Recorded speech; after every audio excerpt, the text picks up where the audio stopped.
Welcome to the lecture for Module 11, Applying IR Theory.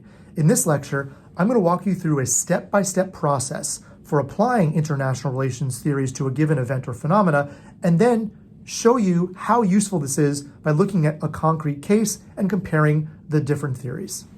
So to begin, the first thing we want to do is reframe our topic as a question or puzzle. What makes this topic puzzling or interesting or confusing? Why did a given event turn out this way? This is the basis of our analysis. It's going to help us to really cut to the core of why this is something we should be studying, what makes it interesting, and how we're going to contribute to the body of knowledge by asking this question in a certain way, either that illuminates the relationship between variables or perhaps examines and critiques something that's going on in the international system. Second, we would explain what our theoretical perspective might anticipate or reveal about the event. So based on our knowledge of that theory or theories, what would we anticipate that they could tell us about what would be the likely outcome? Or if we know what the outcome is, why might there be a gap between those expectations and the outcomes that were observed? And then third, we'll ask a series of questions from the perspective of our given theoretical position. These include, what sorts of variables or factors would you highlight or ignore? Because you won't be able to look at everything. You'll get into a degrees of freedom problem, so you'll necessarily have to narrow the scope to focus on just a few variables or perspectives to understand through that particular theoretical lens what's going on with that issue that you're interested in understanding. Next, what actors would you focus on? Would you look at transnational advocacy organizations? Would you look at individual leaders? Would you look at intergovernmental organizations? Next, what level or levels of analysis would you work with? Would you focus on the individual level, the level of the nation state, or the level of the entire global system? Next, what kinds of evidence would you gather? Would you look at gross national product? Would you look at the annual expenditure on the military? Would you look at interviews of women in post-conflict settings? Would you look at the presence of international norms as they appear through speeches in international treaties?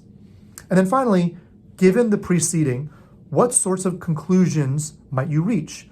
How can we take all this information, run it through our theory, and provide us with some greater understanding of the issue that you are studying?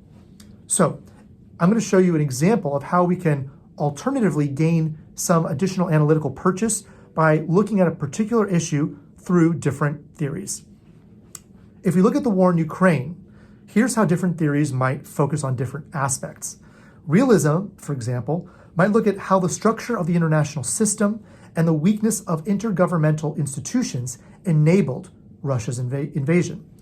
Liberalism might look at how members of the international community, facilitated by the United Nations, worked together to offer assistance and prevent Russia from thoroughly defeating Ukraine and bringing it back into the Soviet orbit.